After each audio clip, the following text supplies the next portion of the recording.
মেধা গেছে এই জায়গায়, শ্রম দিছি এই জায়গায়। এই ভিডিও করে আমার উপকার হবে, আমার লাভ হবে, এই জন্য ভিডিও করি না আমি।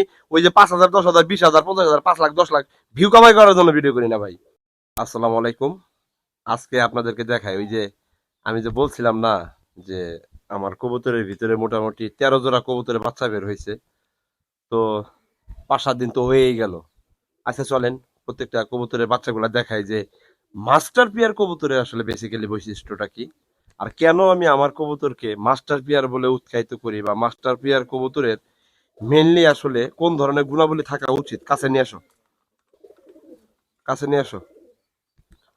হ্যাঁ, আমি আপনাদেরকে যেটা বলবো সেটা হলো যে আপনারা যারা দেখছেন যে 13 জোড়া কবুতরের বেবি বের হয়েছে, অ্যাকচুয়ালি সেই বেবিগুলা কতটুক হয়েছে বা বেবিগুলার কি অবস্থাটা, মার্শাল্লাহ একটু বললেন সবাই। হ্যাঁ, কারণ হলো যে আল্লাহর সৃষ্টি দেখে শুকরিয়া আদায় করতে হয়, তাহলে আল্লাহ তাআলা ওই সৃষ্টিগুলোর প্রতি আরো বেশি অনুগ্রহ করে এবং অনেক পরিমাণের বরকত এবং বারাকা দান করে।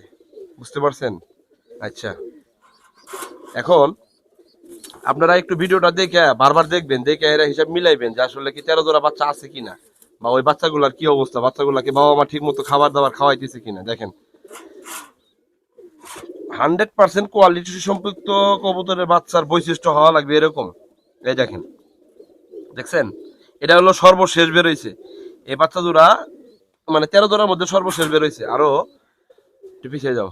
আরো হচ্ছে যে আপনার কি, আরো 2 জোড়া কবুতরের বাচ্চা বের হবে ইতিমধ্যে। আবার যেগুলা বাচ্চা বড় হয়ে গেছে ওগুলা আবার ডিম পাড়া শুরু করবে। আমি আমার কবুতর গুলাকে এমন ভাবে তৈরি করছি যে কবুতর গুলা আপনার, মানে আপনারা তো বলেন যে ভাই তাজুল ভাই আসলে এই লক্ষা জাতের কবুতরটা কি পরিমাণে ডিম বাচ্চা করে। আমি আপনাদেরকে বলি ভাই, দেখেন, মিথ্যা কোনো বানোয়াটি গল্প আপনাদের সামনে তুলে ধরে আপনাকে ভ্রান্তময় কোনো জায়গার ভিতরে ফেলানোর কোনো চিন্তা ভাবনা আমি তাজুল ভাই নাই অন্তত পক্ষে। কথা বুঝাইতে পারছি?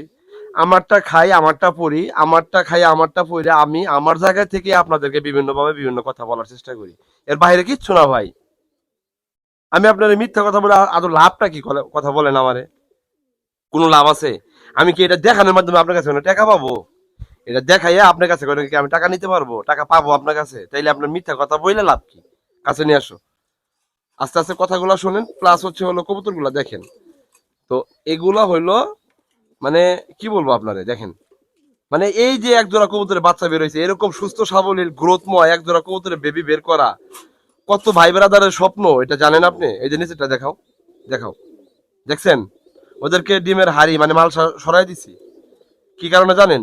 এই যে লোহার খাঁচার উপরে যে প্লাস্টিকের নেট দিয়ে দিছি, এই কারণে যাতে করে ওই যে ওরা মুভ অন করতেছে, বাচ্চাগুলো মুভ অন করতেছে, এতে করে বাচ্চাগুলার পায়ের এনার্জিটা খুব ভালো হয়, মানে বেশি হয়, পায়ের শক্তিটা বাড়ে। ওই যে দেখেন, দেখি বাবা একটু সরত, ঠিক আছে?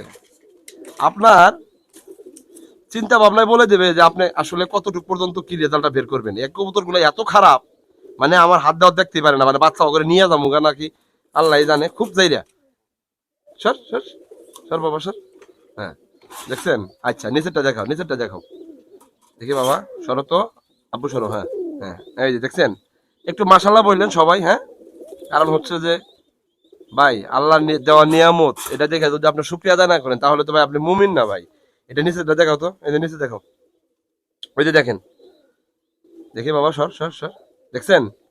আপনারা ভিডিওটা দেখে এরা বাচ্চাগুলো গুনবেন, কোয়ান্টিটি গুনবেন যে আসলে কত জোড়া কবুতরের বাচ্চা তাজুল ভাই দেখাইলো।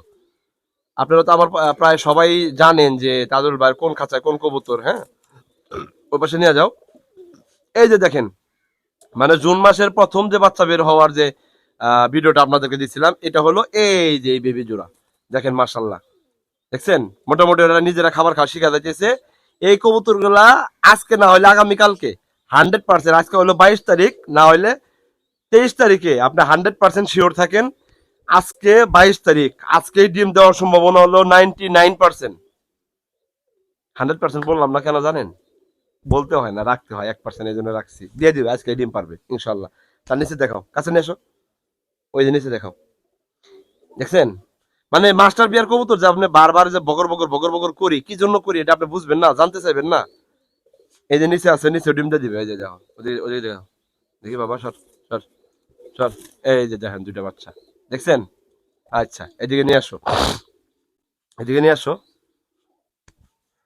এখন এই যে ভাই আমি 14 জোড়া, 13 জোড়া, 12 জোড়া, 15 জোড়া, 20 জোড়া যত জোড়াই বলি না কেন, দিন শেষে কবুতরের কাছ থেকে যেইভাবে আমি ডিম থেকে বাচ্চা বের করতে পারতেছি, আমার মাস্টার পেয়ার কবুতর গুলাকে আমি সেট আপ করতে পারছি, এটা কি আপনার কাছে চাপাবাজ মনে হয়, বকর বকর মনে হয়, আপনি এগুলো হইতেছে আপনার কাছে কি এটাই মনে হয় যে এটা অটোমেটিক্যালি হয়? না ভাই, যেহেতু ঘরের ভিতরে খাঁচার মধ্যে আবদ্ধ অবস্থায় রাখা দিছি, ওকে খাবার দিতে হয়, পানি দিতে হয়, গোসল করাইতে হয়, ভিটামিন, ক্যালসিয়াম, মাল্টিভিটামিন, জিঙ্ক, হ্যাঁ, liver tonic, kidney tonic, vaccination, antibacterial, জীবাণুনাশক স্প্রে, মাসে 2বার গোসল করাই দেওয়া, এই ধরনের পরিবেশগুলো যখন আমি ওদেরকে পারফেক্টলি দিতে পারি, দেন ওই জায়গা থেকে পারফেক্টলি ভাবে আমি কিন্তু ডিম থেকে বাচ্চাগুলো বের করতে পারতেছি। কথা বুঝতে পারছি, বারবার আপনাদেরকে এটাই বলতে চেষ্টা করতেছি যে ভাই দেখেন, আপনার মেডিসিন তো অনেক পরের কথা, ম্যানেজমেন্ট যত ভালো রেজাল্ট তত বেশি। আপনি প্রকৃত অর্থে একটা অভিজ্ঞ খামারি হইতে গেলে আপনাকে 100% ম্যানেজমেন্ট, 100-এ 100 দিতে হবে ভাই, একেবারে শতভাগ ম্যানেজমেন্ট দিতে হবে, কোনো একটা বিষয় কাটা যাবে না আপনার। একটা ঘরের ভিতরে আপনি কবুতর রাখতেছেন, ওই ঘরের ভিতরে আলো বাতাসের ব্যবস্থাটা ঠিক মতো আছে কিনা, এটা হলো প্রথম শর্ত। কবুতরটা যে খাঁচায় রাখতেছেন, এই খাঁচার আদর্শ একটা মাপ আছে কিনা, এটা হলো দ্বিতীয় শর্ত। ওই কবুতরটা ন্যাচারাল ভাবে ওরা কি মিটিং করতে পারে কিনা, এনার্জিবিটি আছে কিনা, হ্যাঁ, শরীরে ওই রকম ধরনের শক্তি আছে কিনা, এটা হলো তৃতীয় নম্বর শর্ত। আপনি কবুতরকে ঠিক মতো গ্রিড খাবারটা দিতেছেন কিনা, খাবার পানি, ঝরঝরা খাবার, সুষম পানি, মানে পরিষ্কার পানি, সুষম খাবার, এটা মেকশোর করতেছেন কিনা, এটা হলো ভাই চতুর্থ শর্ত। এইভাবে শর্ত দিতে দিতে দিতে দিতে আপনার যদি মিনিমাম যদি 10টা শর্তের কথা বলি, আপনি 10টা শর্ত মেনটেন করেন, দেখবেন তো ভাই আপনি আমার থেকেও ভালো রেজাল্ট পাবেন, 100% পাবেন ভাই। টপ লেভেলের একটা আপনার রেজাল্ট এই জায়গা থেকে বের করতে পারবেন, আপনি বিশ্বাস করেন বা না করেন। এই জন্য কথাগুলো বলি ভাই, আপনি একটু ডিসিপ্লিন তৈরি করেন, ম্যানেজমেন্টটা একটু ভালো দেন, দিন শেষে ভালো রেজাল্টটা বের করেন।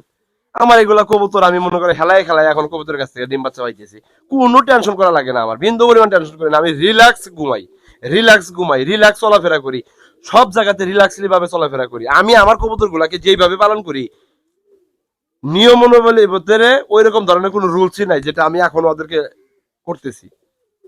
বিশ্বাস করেন, আপনাকে 100% বায়ো সিকিউরিটি মেনটেন করতে হবে। হুটহাট করে একটা কবুতর ভিতরে ঢুকাই দেওয়া যাবে না, হুটহাট করে একটা মানুষ ঢুকতে দেওয়া যাবে না, হুটহাট করে অন্য জায়গায় গিয়ে ওখান থেকে ডিরেক্টলি সেখানে ঢোকা যাবে না, এটা রুলস, এটা মানতে হবে। বাটারফ্লাই ইফেক্ট, এই ইফেক্টের মধ্যে এইগুলো পড়ে ভাই, ছোট্ট ভুলের কারণে বড় আকারে ক্ষতি যাতে না হয়, এদিকে আপনি সচেতন থাকবেন ইনশাল্লাহ। যে কথাগুলো বললাম মানার চেষ্টা করেন, বোঝার চেষ্টা করেন তাজুল ভাই কোন জায়গা থেকে কথা বলতেছে, এটাকে অন্তর থেকে ওন করার চেষ্টা করেন, দিন শেষে আপনি সফল খামারি হবেন। হ্যাঁ হবেন, 100% হবেন। কেন হবেন না? আমি তো ভুলভাল তথ্য আপনাকে দিচ্ছি না ভাই।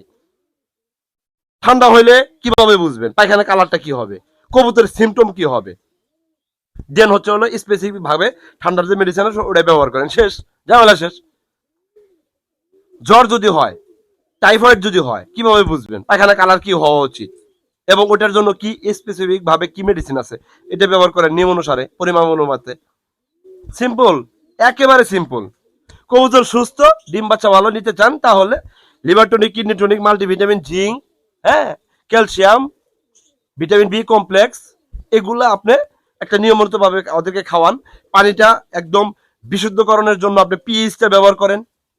কত কথা বলবো আপনাদেরকে, কত কথা বলবো, আলাদা আলাদা করে ভিডিও করে দেওয়া আছে, আপনি দেখেন, বারবার দেখেন, নোট করেন, প্রয়োজনে ডাউনলোড করেন, বারবার দেখেন। আপনার উপকারের জন্য ভিডিও করি, আমার উপকারের জন্য ভিডিও করি না আমি। এই ভিডিও করে আমার উপকার হবে, আমার লাভ হবে, এই জন্য ভিডিও করি না আমি। ওই যে 5,000, 10,000, 20,000, 50,000, 5 লাখ, 10 লাখ ভিউ কামাই করার জন্য ভিডিও করি না ভাই। মেধা গেছে এই জায়গায়, শ্রম দিছি এই জায়গায়, কিছুটা পাইছি বিদায় আপনাদের সামনে শেয়ার করি, যাতে আপনারা আমার কথাগুলো মাইনে নিয়ে আপনারাও এই রেজাল্টটা পান। ভালো থাকেন, আসসালামু আলাইকুম।